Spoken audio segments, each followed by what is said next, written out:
കനി കുസൃതി എന്ന പേര് കേൾക്കുമ്പോൾ ഇന്ന് മലയാളികൾ മാത്രമല്ല അന്താരാഷ്ട്ര തലത്തിൽ വരെ ചർച്ചയാണ് കനിയുടെ പേര്. ബിരിയാണി എന്ന ചിത്രത്തിലെ അഭിനയത്തിന് കനിക്ക് കേരള സംസ്ഥാന ചലച്ചിത്ര അവാർഡുകളിൽ മികച്ച നടിക്കുള്ള അവാർഡും മോസ്കോ അന്താരാഷ്ട്ര ചലച്ചിത്രമേളയിൽ മികച്ച നടിക്കുള്ള അവാർഡും നേടിയിട്ടുണ്ട്.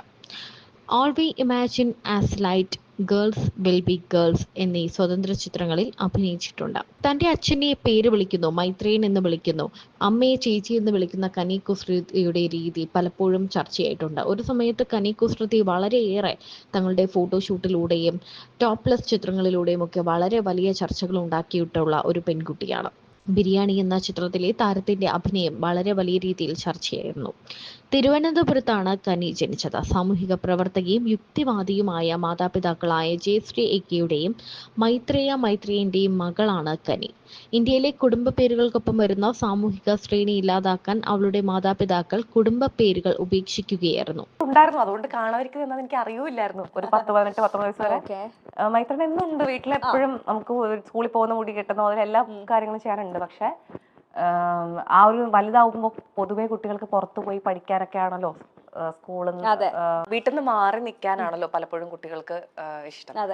അപ്പോ എനിക്ക് പക്ഷെ അങ്ങനെ അല്ലായിരുന്നു. കാരണം എന്റെ വീട്ടിലായിരുന്നു എല്ലാ അടിപൊളി. അത് പുറത്തു പോകുമ്പോഴാണ് എനിക്ക് റെസ്ട്രിക്ഷൻ തോന്നുന്നത്.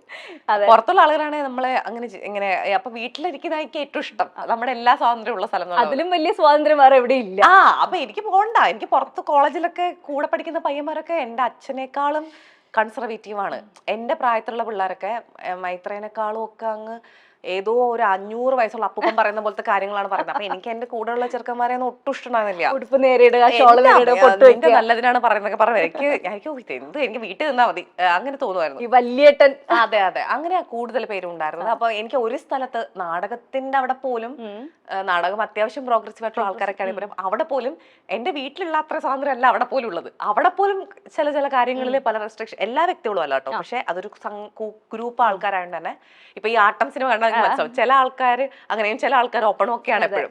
അപ്പൊ നമ്മൾ അതിനകത്തൊരു സ്ട്രഗിൾ ഉണ്ടാവും. അപ്പൊ അവിടെ പോലും എനിക്ക് എന്റെ വീടായിരുന്നു എപ്പോഴും ഏറ്റവും അടിപൊളി സ്ഥലമായിട്ട് ഉണ്ടായിരുന്നത്. ഈ അമ്മയായിട്ടുള്ള കണക്ഷൻ ആ ഒരു ഇൻ ബിറ്റ്വീൻ ആണ് വന്നത്. അച്ഛന്റെ കുട്ടി എന്നുള്ള ഒരു കോൺസെപ്റ്റിൽ നിന്ന് നമ്മൾ കുറച്ചും കൂടെ വലിയ വ്യക്തികളായി മുതിർന്നു കഴിയുമ്പോഴാണ് നമ്മൾ അമ്മയായിട്ടുള്ള കണക്ഷൻ വരുന്നത്.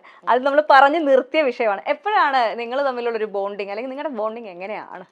കുട്ടിക്കാലത്തെ ഉണ്ട് എനിക്ക്. എന്ന് വെച്ച് കഴിഞ്ഞാൽ ഒരു ഉണ്ടെങ്കിലും ഈ പറഞ്ഞ പോലെ എന്നും കണ്ടില്ലെങ്കിൽ വിഷം വരില്ല, അതൊന്നും ഉണ്ടായിട്ടില്ല. എനിക്കൊന്നും കുറച്ചൊരു 10-24 എനിക്കിങ്ങനെ ഒരു കാരണവും ഇല്ലാത്ത കാര്യങ്ങളൊക്കെ പേടിയൊക്കെ വരും. ഇങ്ങനെ പെട്ടെന്ന് ഞാൻ പ്രഗ്നന്റ് ആണ്. അപ്പൊ എൻ്റെ അമ്മ, അതിന് നിനക്ക് എന്തെങ്കിലും ബന്ധമുണ്ടോ? ഇപ്പൊ ഒരു ബന്ധവുമില്ല, എന്തായാലും പ്രഗ്നന്റ് ആണെന്ന് തോന്നുന്നു. ഇങ്ങനെയൊക്കെയുള്ള ഫീലിംഗ് പ്രഗ്നന്റ് അങ്ങനെയൊക്കെ കുട്ടിക്കാലത്ത് 22 വയസ്സിൽ എപ്പോഴും വെറുതെ ഒക്കെ തോന്നിക്കൊണ്ടിരിക്കും. അപ്പൊ എന്റെ അമ്മ ഇതൊക്കെ ഭയങ്കര ലൈറ്റ് ആയിട്ട് എടുക്കുന്ന ഒരു അമ്മയാണ്. ഭയങ്കര ഒരു അടിപൊളി അമ്മയാണ് ആ രീതിയിൽ. ഒരിക്കൽ ആൾക്ക് തൈറോയിഡും യൂട്രസിന്റെയും ഓപ്പറേഷൻ കഴിഞ്ഞിട്ട്, അത് 8-9 ഒരുമിച്ചായിരുന്നു ഓപ്പറേഷൻ. 8 to 9 hours ഓപ്പറേഷൻ കഴിഞ്ഞിട്ട് വീട്ടില് കിടക്കുക, മിണ്ടാമൂല വേറെ കിടക്കുക. അപ്പോൾ അതിനകത്തേക്ക് എനിക്ക് ഇങ്ങനെ എപ്പോഴും ഞാൻ പ്രഗ്നന്റ് ആണെന്ന് തോന്നുന്നു. വെറുതെ എന്ന് വെച്ചാൽ പീരിയഡ്സ് എങ്ങാനും ഒരു ദിവസം അരമണിക്കൂറൊക്കെ ലേറ്റ് ആയി തന്നെ എനിക്ക് തുടങ്ങും. അപ്പോൾ എന്നോട് അമ്മ ചോദിച്ചു, നിനക്കിപ്പോൾ അതിന് ബോയ് ഫ്രണ്ടോ എന്തെങ്കിലും ബന്ധമുള്ള ആൾക്കാരൊക്കെ ഉണ്ടോ? ആരും ഇല്ല എനിക്കന്ന്.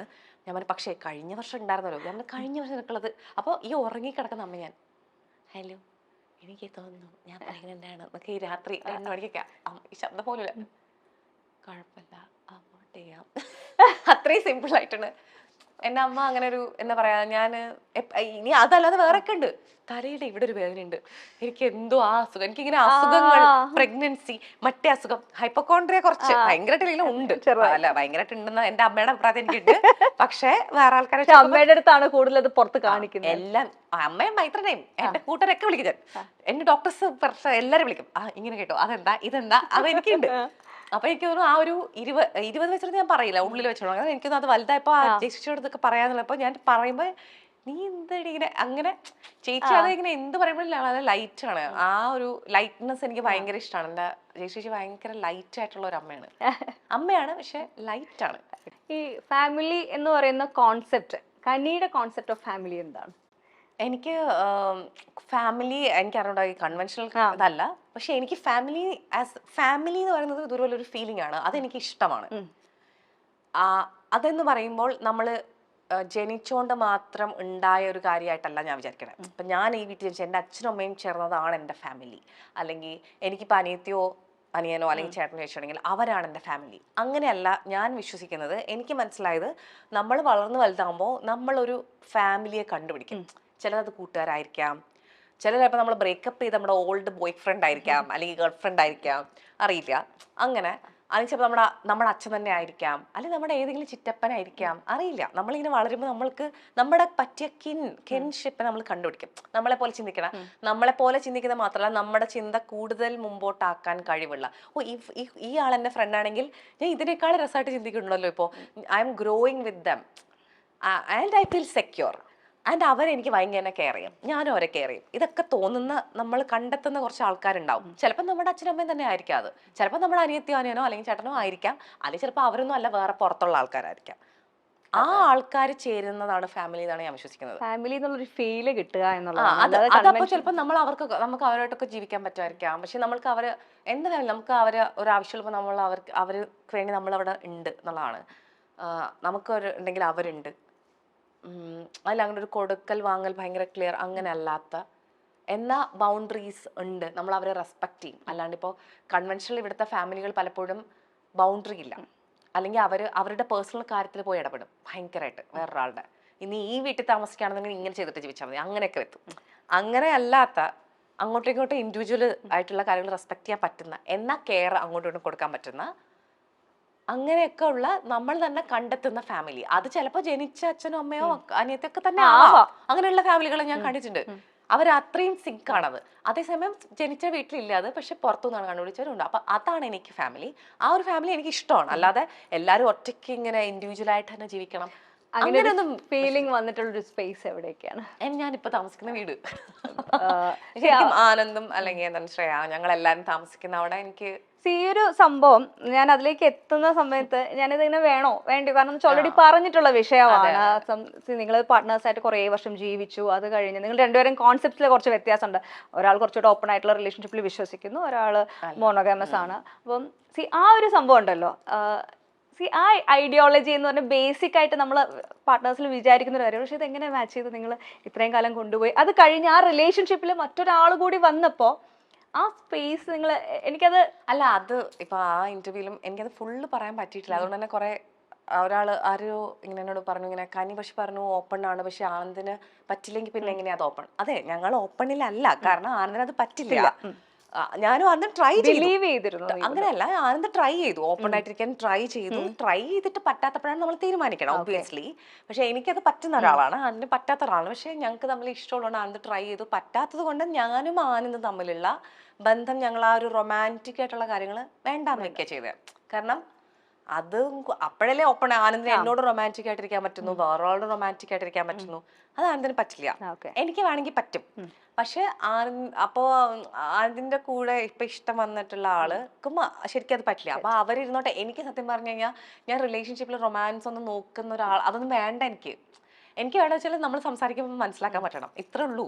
എനിക്ക് റൊമാൻസ് ഒക്കെ തുടക്കത്തിലുണ്ടാവും, എനിക്കതൊന്നും വേണ്ട, ജീവിതത്തിൽ ഒരിക്കലും ഇല്ലെങ്കിൽ ഒരു കുഴപ്പമില്ല സത്യത്തിൽ. അങ്ങനെയാണ്.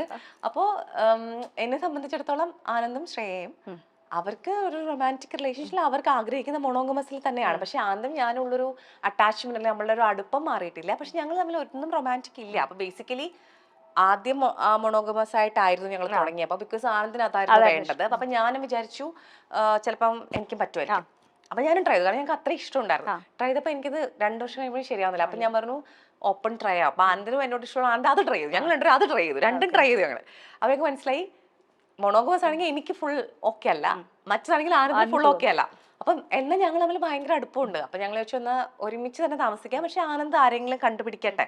ആൻഡ് താങ്ക്ഫുള്ളി ആനന്ദിന് ചേരുന്ന എല്ലാം കൊണ്ട് ഇമോഷണൽ എല്ലാം ആവുന്ന ഒരാളെ കണ്ടുപിടിക്കാൻ പറ്റും. പലപ്പോഴും തന്റെ ജീവിതത്തെ പറ്റി തന്റെ അച്ഛനെയും അമ്മയും പറ്റിയാണെങ്കിലും തുറന്നു പറഞ്ഞിട്ടുള്ള ആളാണ് കനി കുസൃതി. ഒരു ഇന്ത്യൻ നടിയും മോഡലും കൂടിയാണ് കനി. തന്റെ അച്ഛനും അമ്മയും തന്നോട് എപ്പോഴും ഒരു കൂട്ടുകാരിയോട് എന്ന പോലെയാണ് പെരുമാറിയിട്ടുള്ളത് എന്ന് കനി പറയാറുണ്ട്. ഒരു മകൾ എന്നൊരു ലിമിറ്റേഷൻസ് ഒന്നും അവർ വെച്ചിട്ടില്ല. താൻ ഗർഭിണിയാണെന്നൊക്കെ തൻ്റെ 20ാമത്തെ വയസ്സുകളിലൊക്കെ തനിക്ക് തോന്നിയിട്ടുണ്ടെന്നാണ് കനി പറയുന്നത്. പലപ്പോഴും വെറുതെ ഇരിക്കുമ്പോൾ അല്ലെങ്കിൽ പീരീഡ്സിന്റെ ഡേറ്റ് തെറ്റുമ്പോൾ താൻ ഗർഭിണിയാണെന്ന് തോന്നും. അത് അമ്മയോട് പറയാറുമുണ്ട്. അത്തരത്തിൽ രസകരമായൊരു അനുഭവം കനി പറയുന്നുണ്ട്. കാരണം അമ്മയ്ക്ക് തൈറോയിഡിന്റെയും യൂട്രസിന്റെയും ഒക്കെ സർജറി കഴിഞ്ഞു കിടക്കുന്ന ഒരു സമയത്തും തനിക്ക് ഇങ്ങനെയൊരു തോന്നലുണ്ടായി. അങ്ങനെ പാതിരാത്രി അമ്മയോട് പറയുന്നുണ്ട്, അമ്മ ഞാൻ പ്രഗ്നന്റ് ആണെന്ന് തോന്നുന്നുണ്ടെന്ന്. എന്നാൽ ആ സമയത്ത് തനിക്ക് ബോയ് ഫ്രണ്ട് പോലും ഇല്ല എന്നും കനി പറയുന്നുണ്ട്. ആ സമയത്ത് ഏറ്റവും എല്ലാ കാര്യങ്ങളും നൈസായി എടുക്കുന്ന ഒരാളാണ് കനിയുടെ അമ്മ. അമ്മ പറഞ്ഞത് കുഴപ്പമില്ല, നമുക്ക് അബോർട്ട് ചെയ്യാം എന്നാണ്. ആ ശബ്ദം വരാത്ത അവസ്ഥയിലും അമ്മ നൈസായി ആ ഒരു കാര്യം നിസ്സാരമായി അമ്മ പറഞ്ഞു. അത്രയും നിസ്സാരമായി കാര്യങ്ങളെ ഹാൻഡിൽ ചെയ്യുന്ന ഒരാളാണ് തൻ്റെ അമ്മ എന്നാണ് കനി പറയുന്നത്.